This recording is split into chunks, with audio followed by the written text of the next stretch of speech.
Good morning. We are joined by the management of Restore plc, who announced their full year results last week. If you haven't seen it already, you can find a research note on the Equity Development website detailing these very pleasing results. But for now, I will hand over to Charles Skinner, CEO, who will talk you through the presentation. Great. Thanks, Hannah. I think we set out our stall at the end of 2023 in terms of what we were focusing on.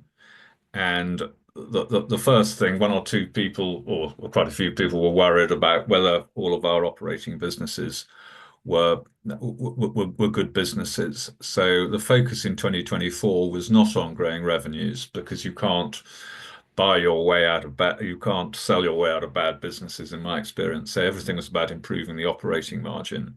So I'm very pleased that the operating margin has moved up by 190 basis points, 170 or 190. Dan will tell you the detail. But it's showing that we have got really strong businesses here. We maintained, we like to show that we can chuck off cash, which we did, and Dan will explain, firstly, that we've done that, and secondly, that probably we've understated the change in the reduction in our gearing is actually understated. And also, rather fancifully, the unleashing the potential of the business units. That's really about maintaining short lines of communication, making sure that our people who are excellent can get on with their jobs rather than being hobbled by a poor corporate mentality. I think Dan and I understand our businesses really well, and we trust our people. And I guess that's manifest in the fact that I think when I came in, when I looked at the group organograms, there were 58 sort of senior posts in those organograms, and that's now down to 41 senior posts. And actually, there's been a lot of changes. I think there were 22 changes in the remaining posts. So when I talk about unleashing the potential of the business units, it's about having the right people in the right place, in the right frame of mind.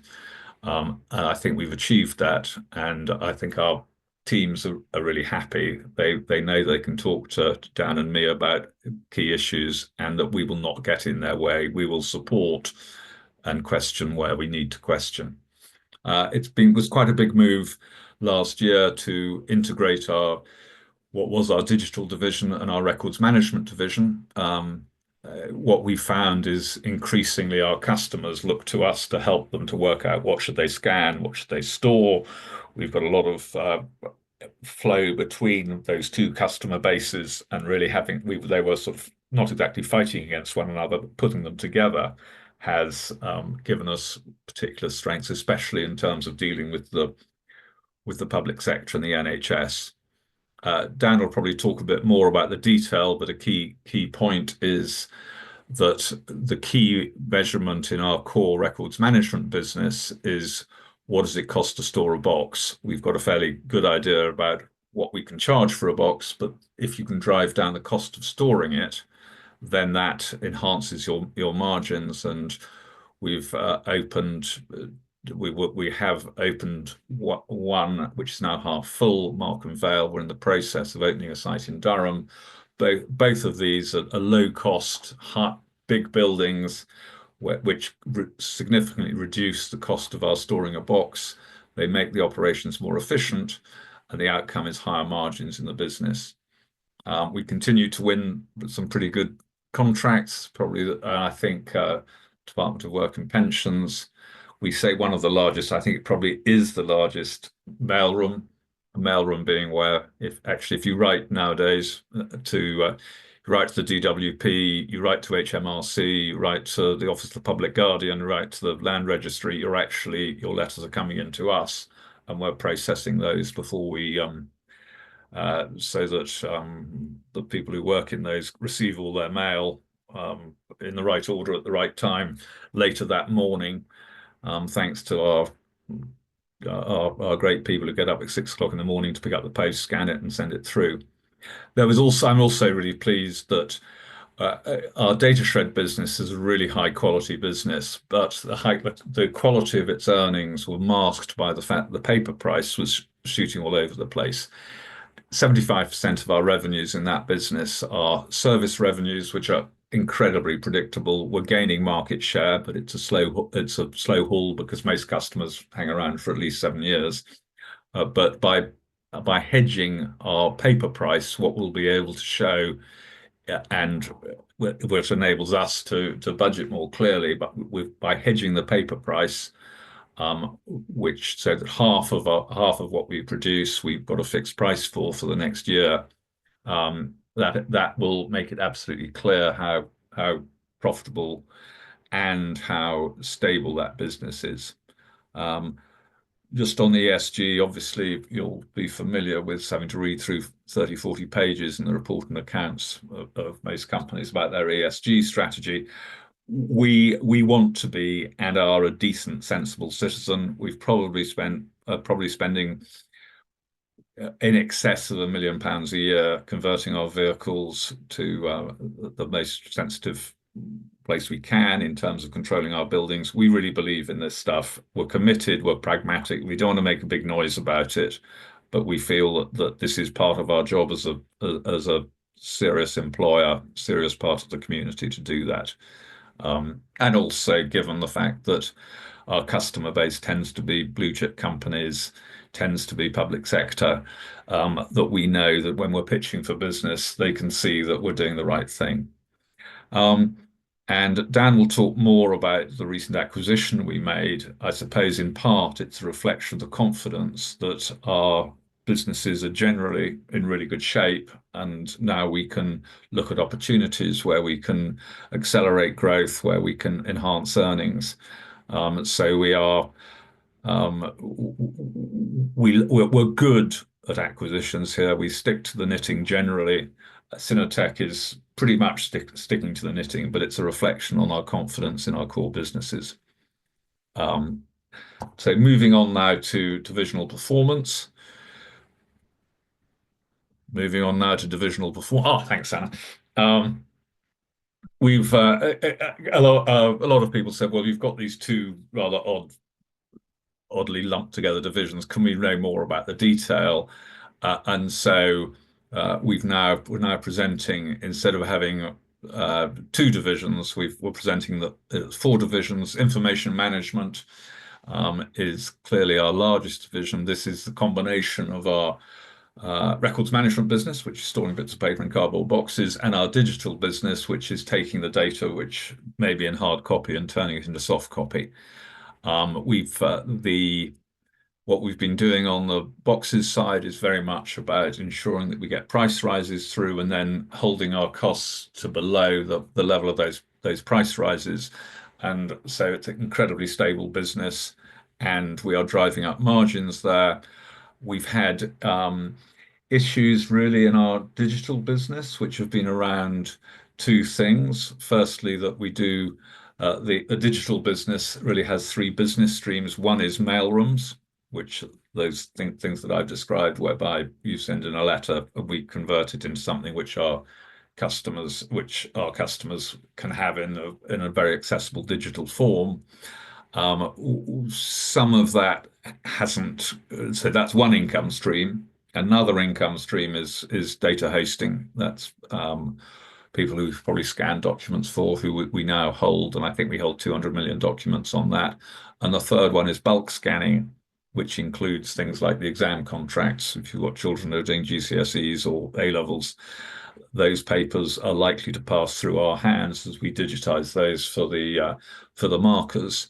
There have been 2 issues in the digital side. One has been that some of the things that we promised our customers previously, actually on examination, we found that to deliver the services we were offering has been more expensive than we had planned. And what we've done there is increasingly we've made sure that we can actually deliver what we promised without having to do a whole load of manual intervention to solve it. But that was something which we've been working on really for the last year to sort out some duff contracts. And secondly, in the bulk scanning, we just weren't efficient enough. And we've improved the efficiency in that. What that means is we can now be more price competitive and can win business. We were inefficient, and that meant that we weren't winning bulk scanning contracts. I think along the way, It's interesting to note that the digital division had very high overhead. It was running at about £1 million a month. That is now below £800,000 a month. So we're very comfortable with that business, but we've still got one or two glitches to iron out this year, which will be sorted certainly so that 26 will feel. I have high hopes that all of that division will be humming. Data Shred. This is a very steady earner. I am comfortable to say the most efficient operator in the market. When I left this business in 2019, we were doing 8 visits per truck per day. That's now up to 11.6. Our mileage, which is closely monitored per collection, is down. And this is a very well-run business where, despite the fact that actually we sold our paper in 2024 for less than we sold it for in 2023, both revenue and profit increased. Harrow Green, which is our office removals division, had a really tough year. There was a lot of uncertainty in 2024. Unfortunately, there's probably a slightly more uncertainty in 2025 than we expected. So when Dan shows you the bridge of where businesses turned down, Harrow Green sticks out as having had a really tough year. It's coming back. We are the preeminent operator. We were very strong in certain sectors, but it was a tough year, and we expect improvement in 25, but it's not a particularly easy market still. Technology, we're really, really pleased with. This is basically IT recycling.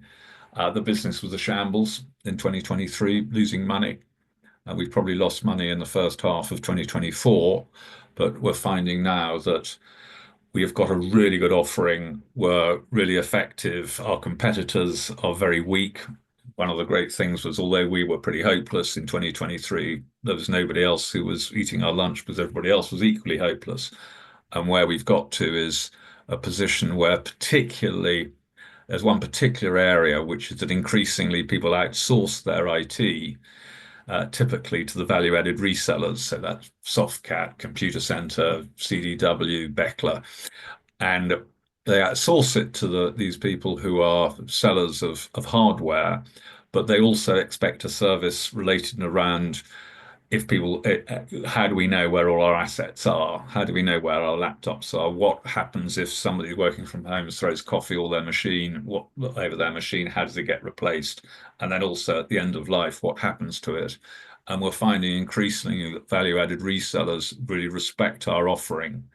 And there's an interesting situation at the moment where there's a big contract up in the UK, and 3 of the main value-added resellers have asked us to do that part, to be a partner to them on that. So we're really excited about that business. It's got growth. It was rubbish. Last year it really got sorted, and we view this as a great opportunity. Dan, I've probably overrun. Over to you. Thanks, Charles, and good morning, everyone. So I'll go reasonably quickly if that's okay.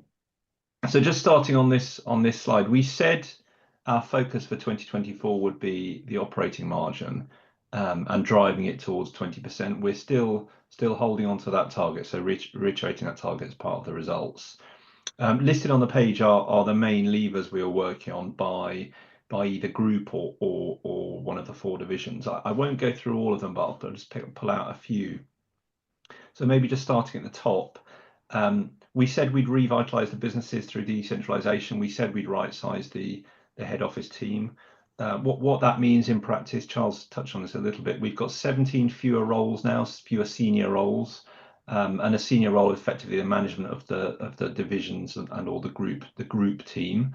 The group team is down now to 11 people. It was around 50 when Charles returned last September 23. So we've really skinnied the group back and given the power back to the businesses, and we're starting to see that come through in unleashed performance, as Charles said, but basically revitalizing them.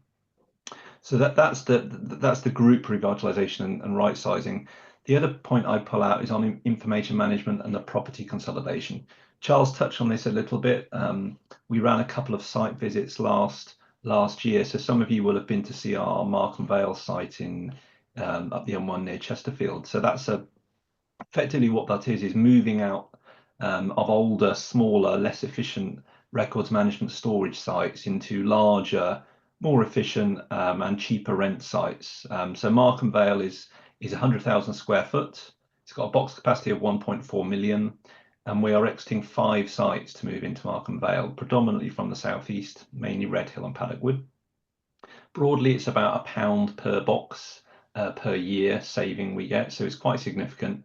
There's obviously some costs of moving the boxes there physically and racking out the new site, and the payback is probably around 2 years, so, but absolutely worth doing. So Markham Vale is progressing well. We're well over half full now. Just before Christmas, we signed a lease on a second site in Durham. That's similar size, 84,000 square foot, 1 million box capacity. Again, it will be about 5 sites into one.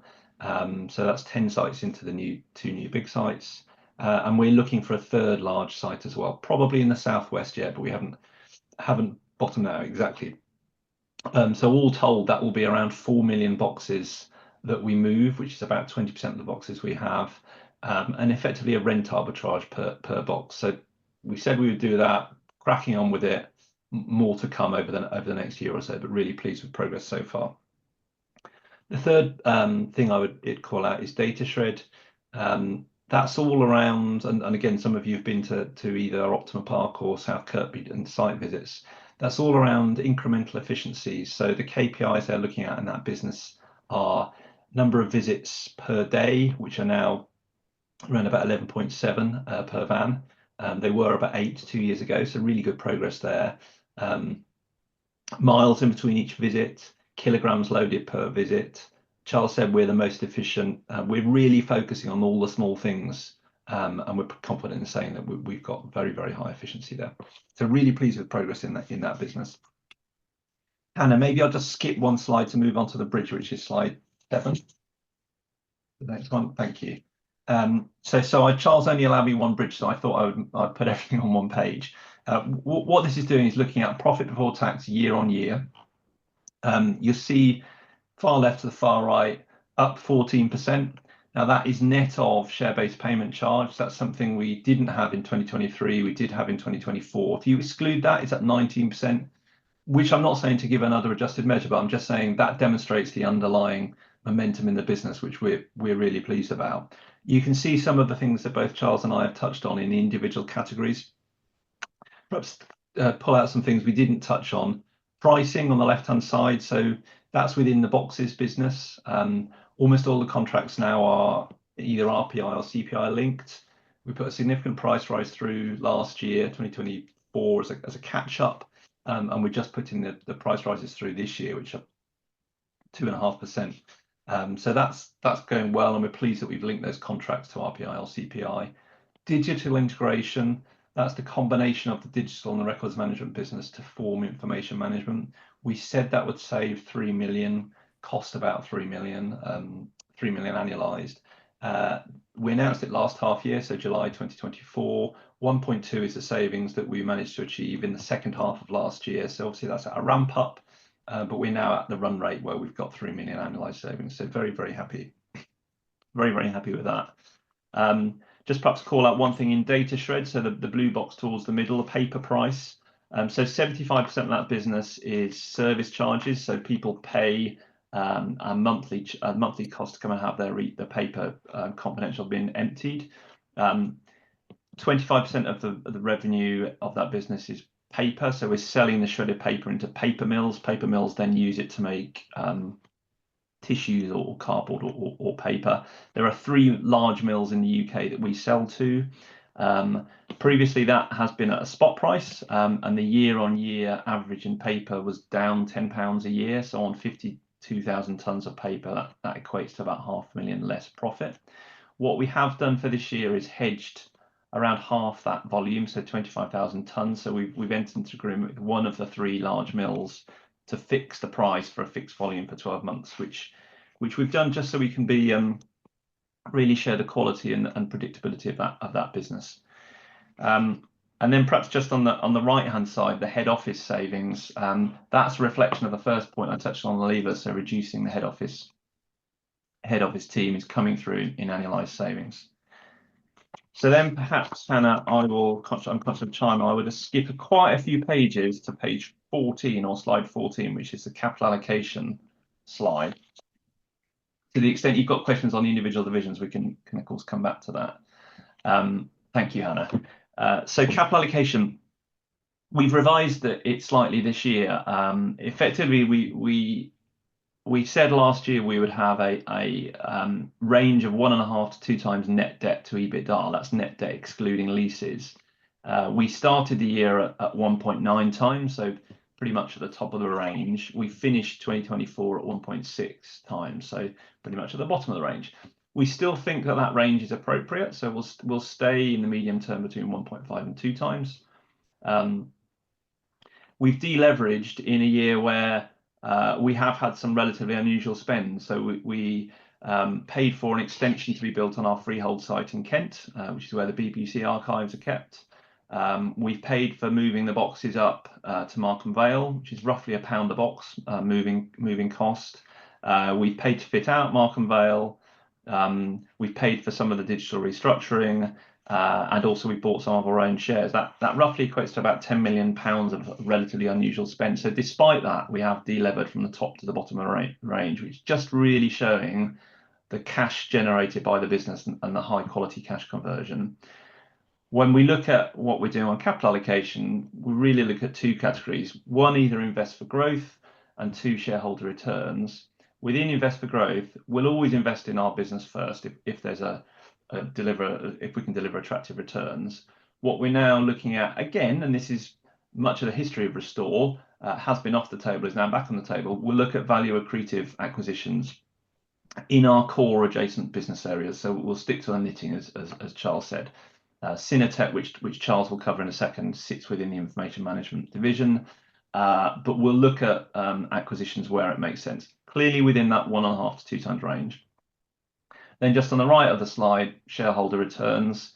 We'll keep the dividend, keep it progressive, which basically means it increases when the profits increase, and we'll keep the dividend cover consistent, so it's 3.3 times. So intention is to keep that going. What we will also do, to the extent we've got excess capital, is we'll think about buybacks. Our preference will be to do one of the other 3 things, particularly M&A, but to the extent there is excess, we'll look at share buybacks. So that's a change this year in capital allocation. I'll stop there and I'll pass back to Charles to talk about the Synertec acquisition.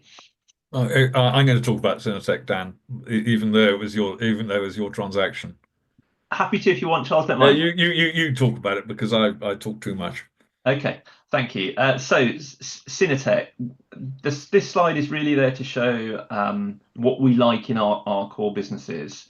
So we've got the 4 divisions set out on the page, and the top to bottom is basically the 4 areas. So predictable, persistent demand, leadership, where scale is helpful, high barriers to entry, long established relationships.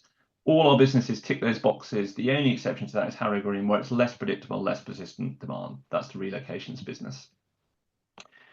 What Synertec offers over and above that is really, really good prospects for growth.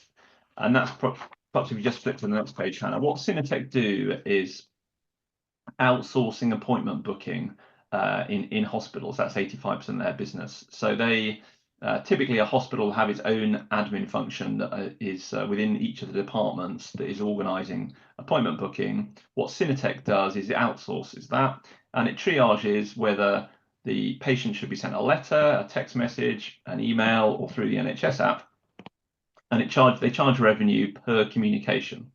So it's outsourcing. We don't believe that there's an equivalent competitor. There are people that have portals which just do the digital communication. There are also print rooms that print the letters, but they need to take a feed from the hospital department saying what to do. What Synertec offer is a combined service of working out how to communicate and doing the communication.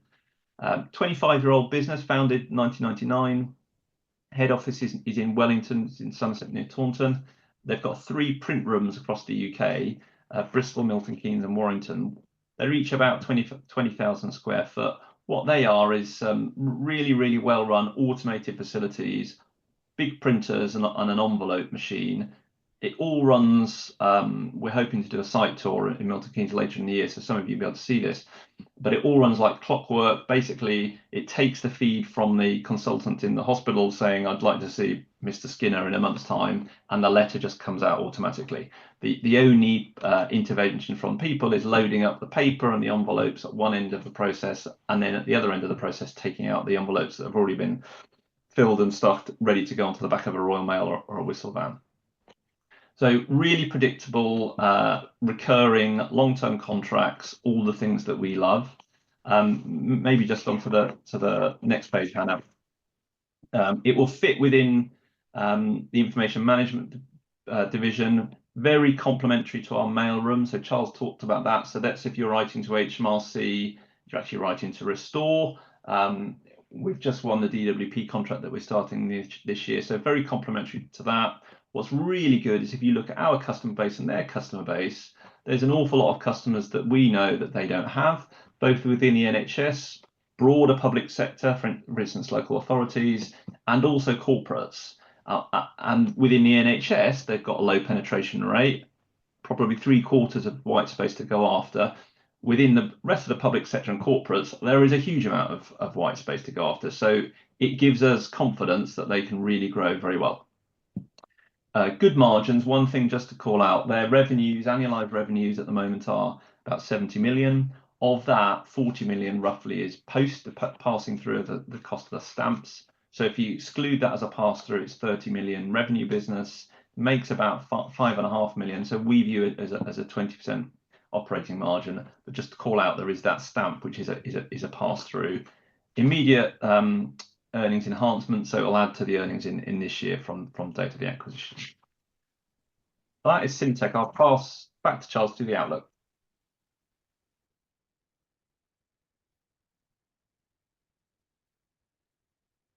Thanks, Dan. Yes, so what we really like is recurring revenue streams, and we're able generally to get at least inflation-related pricing these days. And the role of, particularly in our box business, is to get price increases at least in line with inflation, and our job is to reduce our costs to below inflation, and that drives up operating margins. We think our technology business, IT recycling, we feel that this is an area of pretty strong growth. We're very pleased to have hedged the paper price to make sure that we reduce the volatility in Datashred's revenue. Dan and I had a discussion. He, being an accountant, wanted us to hedge the whole lot. I as being a more business related. Sorry, sorry, Dan. I'm going to dig a hole here. So basically, I quite liked having a bit of flexibility to reflect what's going on in the market. Harrow Green, things are looking a bit perkier. So we're optimistic that this year should be better than last year, and we've also spoken about the growth potential in Synertec, which is really which we're really excited with the team there and what we can do with combining the businesses. And so on the last slide, we're nearly there. So group outlook, business is fine. The target for all of our businesses, we're pretty hopeful that they're all going to increase revenues and operating profit this year. If you're out there and listening, any of our people, you know the terms of engagement. We've got these very strong leading market positions. We've got strong recurring revenues that underpins the profitability. This is, of all the quoted companies I've run, this is one where you sleep quite well at night because you've got a fairly clear idea of how the year's going to turn out, and we're very strongly cash generative. We're comfortable with our continued focus on improving adjusted and improving our operating margins. We've set out our stall to achieve 20% operating margins. There's a slight quirk in Synertec, which Dan referred to, which is that it says that it turns over 70 million, but 40 million of that is actually passed through on effectively stamps or mail costs. So I would view that business as a 30 million revenue business making 5.5. So you might, so we won't put it in the accounts, but actually I view that as push through because and so the operating margins in that business are strong once you take that cash generation. That's a bit of a given in our business. I think that, as I said earlier, that our confidence is it means that at the moment, I'm sure all of the people watching this may well have some small cap shares. It's a pretty tough old market in terms of the valuations, but that has knocked on to the value at which one acquires businesses, and we see lots of opportunity there. And we feel that we can see organic growth. One or two people said, "Well, hang on, I'm a bit worried about this business. You haven't grown the top line last year." To which my answer is, if I say to all of our brilliant business units, I want to get the operating margins right. I don't want you to go out there and buy business. I want us to show how robust the industry is, how robust our companies are. So it's not about winning business this year. It's about showing how robust the profits are. And we've shown that. So now we're in a position where we can go out and win business, knowing that we're going to develop it profitably. And inorganic growth, which is a phrase which I really hate because it basically just means by acquisition. We've got a decent pipeline of opportunities. We've got very strong businesses where if you tack on other businesses, you can enhance your margins. And then occasionally we'll move into slightly related areas, such as the Synertec deal. So that's where we are. And we hope there'll be a lot of interesting questions, which Hannah will corral. Are public sector efficiency drives a threat or an opportunity for Restore, or a bit of both? I'll take that initially. We know that in things like places like the NHS, there are inefficiencies around how they store their boxes, how they scan, what they do. And we've actually, for the first, I hate external consultants, but we have recruited an excellent company to actually try and get us on the agenda with government, with high ups in the NHS, just to say, effectively, don't spend 1,500 quid a day with Bain or BSG. Come and talk to us because we actually understand where all these cost savings are, and they are huge. And if we can get in front of the right people, which is not always as easy as you think, we are the people. I mean, as an example, in the NHS, which we're particularly focused on as a taxpayer and a user of the NHS, I really wanted to succeed.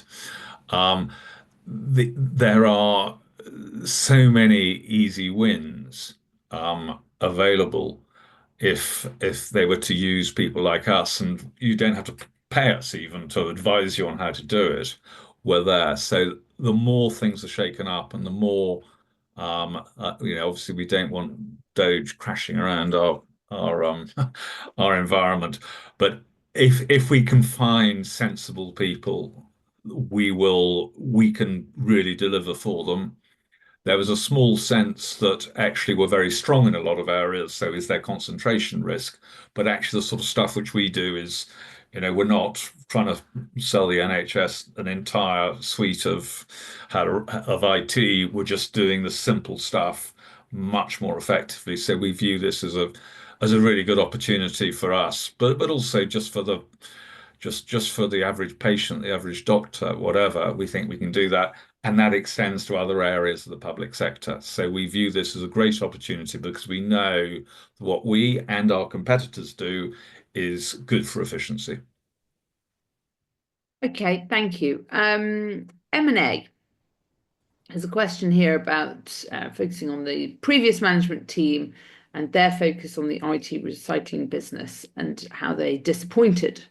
So are you likely to avoid buying businesses in this area completely, or is it a question of just being more careful and selective?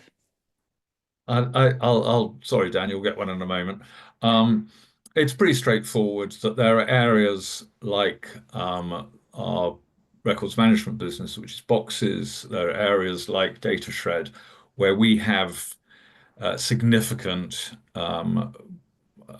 we are the cheapest producer effectively, and you don't need to carry a lot of the overheads of our competitors when we buy them. When you're acquiring a business, the biggest risk is revenue loss. We know that in the box business and also in the data shred business, these are long-term contracts. As long as you don't screw up, people will continue to use you. So those are sort of slam dunks. And we like those. We like those a lot. Earnings enhancing, improves efficiency. The valuation of some smaller companies, not particularly in these spaces, is very low at the moment.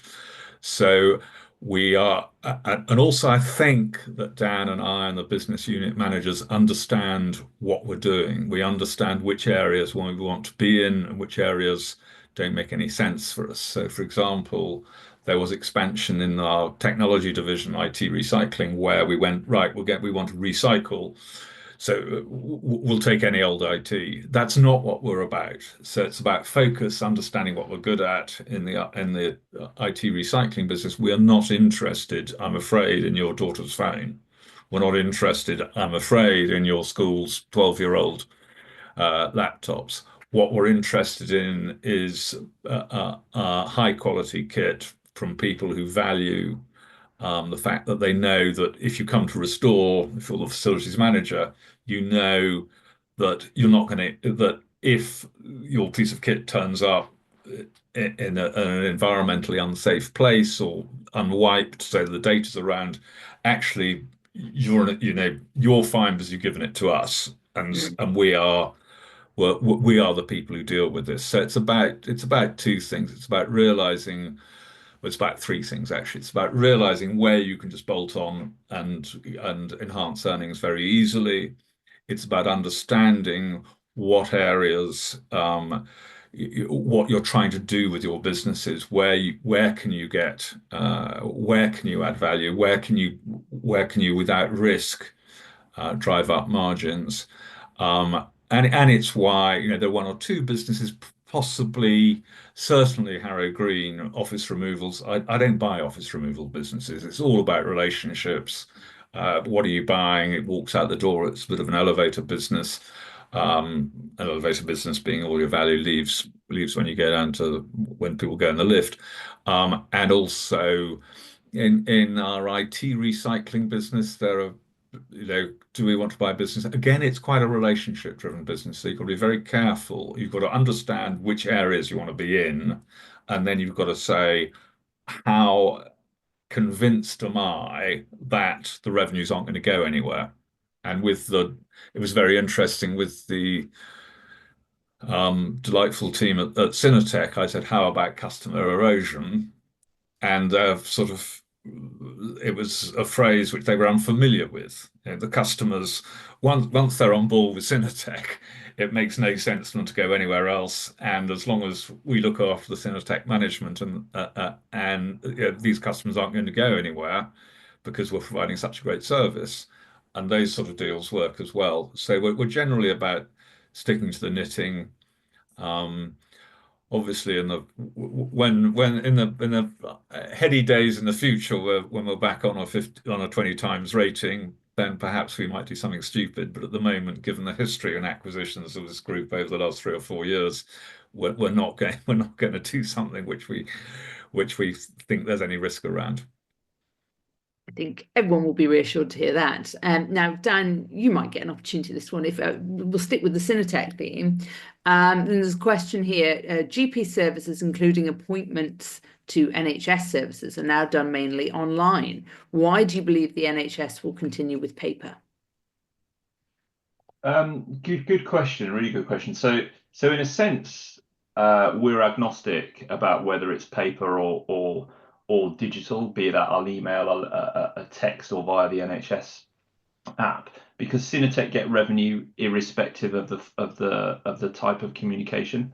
That said, the vast majority of communications are letter at the moment, are through letter at the moment. And the NHS have got a big drive. They've had one for some time around keeping appointments. Missed appointments, I was looking at the stats the other day. I think something like 7% of appointments are missed, and the cost of the NHS of that is significant. There are studies showing that if people get a letter as well as reminders through text or the app, then less appointments are missed. So as I said, in a way, we're agnostic because revenue comes either way, but there are a number of reasons to believe why letters will continue for some time. The penetration that Synertec has in the trusts is around about a quarter. So there's quite a lot of white space that they can go after. And if they do, then they've got the capacity to send more letters. Clearly, over time, it will move towards digital. But we think there's going to be paper letters for a little while, yeah. Okay, sticking with Synertec, how do you benefit from potential revenue synergies in wider public bodies work if there is an earn-out until 2029? Okay, thanks for the question. So the earn-out, yes, a 4-year earn-out, which basically means the 3 key management are staying with the business. They benefit pound for pound for any additional earnings that's generated. So it's in their interest to try and grow the earnings, the revenue, as much as it is ours. So we and they should benefit, and that's why we've structured the earn-out in the way that we have done. Okay. Would you consider disposal of a division, and if so, which one would be top of the list? I think it's interesting that all of our divisions support one another, both in terms of the customer base, but also the sort of services. So if you take Harry Green, we're doing a lot of work at the moment for a very big UK telecoms business, which is closing down a lot of sites. What that does is Harry Green get the job, and then that generates a lot of old IT equipment. It generates new shredding contracts. Sometimes it generates some storage. Similarly, I think with the other businesses, what you have is we're about our customers being able to sleep well on things to do with data. And so that is it that their old hard copy is safe? Is it that things are being properly scanned in the right way such that you can retain that information? Is it to make sure that a whole load of papers don't turn up blowing in the wind with sort of interesting material on them? Is it that IT is not wiped? So I think that all of the businesses stick together very coherently. There's a small element that Harry Green is probably the business which doesn't fit our recurring business model so much. Having said that, for example, when we moved the BBC archive from Perivale to our purpose-built site in Sittingbourne, the BBC was very concerned about how that was being transferred, and being able to do that with Harry Green, the preeminent removal business in the UK, which is reflected in the fact that the BBC felt very comfortable. Similarly, when we moved the UK's biggest pharmaceutical laboratory, they were very comfortable knowing they were dealing with the real McCoy. So I believe all of our businesses sit very well together. And actually, if we weren't in shredding, or if we weren't in IT recycling, if there was a business which came up for sale and you were a half decent business broker, you'd go, golly, Restore should buy that. So we generally view what we've got as core. We think probably the one which has got a different business model is Harrow Green, because they start the year with 40 or 50% of their sales secured, whereas the rest of our businesses should be 95%. But it's a useful activity for the rest of the group. It's a very well run business. It doesn't. We're very comfortable with it, even though it doesn't fit our recurring revenue model. It does fit our view as being.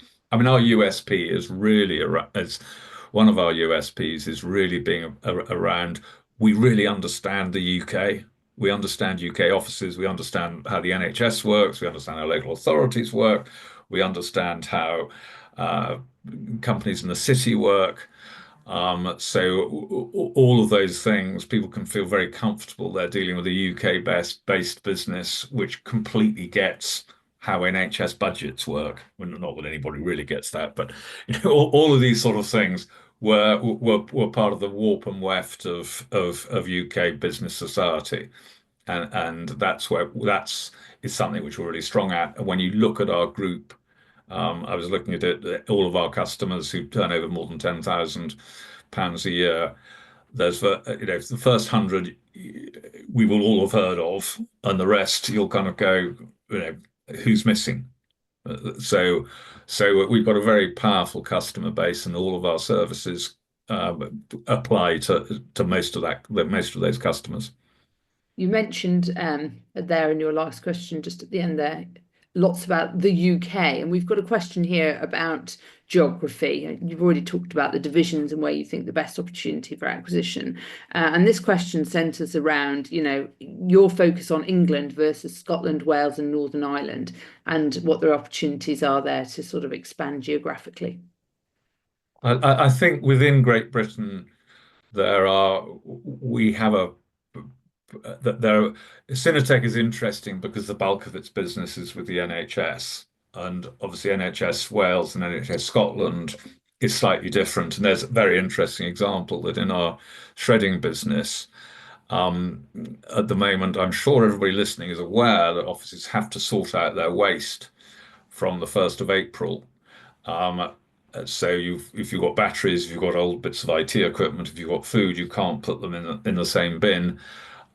Which we launched, our data shred business launched Restore Recycle 2 months ago, which has been fantastically successful in terms of we've got our shredding vans turning up collecting your paper. Actually, if you want to give us your old toner cartridges, if you want to give us your batteries, if you want to give us your food waste, if you want to give us that, we can do that as well. And interestingly, in that particular instance, Scotland and Wales have been doing this for a while. So we're not, we have a presence all of our businesses have a presence in Scotland. We only do shredding in Northern Ireland. We only do shredding. There are one or two quirks between England and the other parts of the Union where they work at different paces. But we're always looking we feel that Great Britain is our patch. We're very cautious about going internationally because, to be honest, if you take someone like Data Shred, we have I'm sure the London boroughs are paying attention. We have somebody who spends all day dealing with parking tickets, because it's actually impossible to shred on site without getting the odd parking ticket. I've no idea how you pay a parking ticket in Dusseldorf. I have no idea how the NHS, whatever happens in Berlin. So our strengths are really understanding our domestic market. And I suspect if you looked at the mid to longer term, we would hope to build our business around that fantastic customer base and our intrinsic knowledge of the local market. And it's also, if you take a couple of our businesses, we are in competition. Our only competitor is subsidiaries of big US multinationals. And we have every reason why we can see them off on the grounds that we're not one size fits all. We're not saying this is what we have to do because that's what we do in China or that's what we do in the United States. We know the local council works in this way. So we feel we've got fantastic advantages. And as I say, that there are differences occasionally between different countries in the Union, and so sometimes we've got less of a presence for historic reasons or whatever. But we view Great Britain as very much our market. Thank you. I saw an alert post your announcement of your results of some management purchase of shares, but what are the other key targets and triggers for your incentive and bonus schemes? I mean, I happen to think that CEOs get paid too much for turning up to work. if I create £100 million worth of value and it's clear that I've done that, I think I'm entitled to a bit of that. So I'm not defending my basic salary or my bonus. Um, our incentives are, Dan's probably got the detail, but we have an annual bonus which is related to hitting certain targets, including ESG targets, primarily around the profitability of our businesses. And just as in our businesses, we have a system whereby if if you're asked to make 10 million quid, you don't get a bonus if you make less than 9 million, but then our teams get 20% of everything above that. And it's up to the managing director of those divisions to allocate that. Also, Dan, I, and about a dozen senior management have an LTIP which is related to the long-term performance of the share price. I'm a wholeheartedly, a lot of people say, well, it should have many more ingredients like EPS and hitting certain targets. Personally, I feel that if our shareholders do really well out of their shares, we should be appropriately rewarded because we've shared in that. Similarly, at times like this, which are quite tough in terms of the valuation of our types of companies. Yes, we're doing a good job, but actually, if our shareholders are not seeing the benefit of that, maybe market conditions, that's life, then those won't kick in. Well, you showed your commitment last week. Right, what else have we got here? With most of the revenue and records management now being RPI, CPI linked, are the costs in that business also RPI, CPI linked? Why don't I grab that one, Charles? So thank you for the question. The largest costs in the records management business are property and people. The new sites, so the three big new sites, well, two we've announced, one third one we're looking for. We are linking the lease costs to RPI, CPI. So where we can, we are linking them. People is obviously harder to link insofar as a reasonably large proportion of our people are paid relatively close to the minimum wage. So we have to follow that somewhat. But where we can, we are linking it to RPI, CPI. So we're doing everything we possibly can to make that business as stable and predictable, boring, if you will, as possible. Boring, usually good. Good. And will the mailroom business achieve acceptable, attractive margins after the issues are resolved? I think yes is the answer. This is sticky. And I always sort of promote us as doing very simple things very well. There's actually quite a lot of clever stuff that goes on in that business. I think we tried to be too clever. But actually, if you look at the three business streams, mailrooms, there's a lot that goes into setting them up. They're complex, even though the basic function is putting a bit of paper through a scanner. Actually, setting everything up. This is sticky, high quality, difficult stuff to do, and that is stuff which commands a decent margin. Similarly, we've got quite a lot of online storage. That's a high margin activity, and the bulk scanning, which we sorted out, is probably not a particularly high margin business. But if you keep the overhead tight, then all three of those operations are 15 combined, they're 15% plus margin activities, given the level of complexity.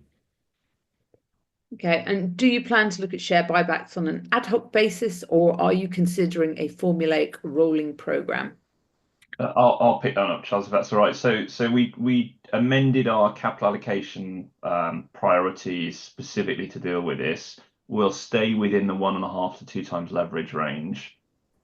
We'll look at M&A. So as I think I said, that has been what Restore has been built on. We'll look at M&A. Our threshold is quite high for that. So we're essentially looking at return on investment of at least 15%. So that's quite a lot above our borrowing rate. It's higher than our WACC. So to the extent it is above that, we'll look at M&A. To the extent there isn't any available M&A, then we'll look at buybacks. But we're not announcing a buyback program. We're merely saying it's on the agenda if there is scope.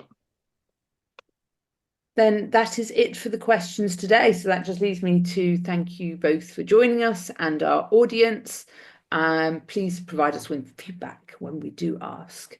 And we look forward to hearing from you both in another 6 months' time. Great. Thanks Thanks, very Anna. much.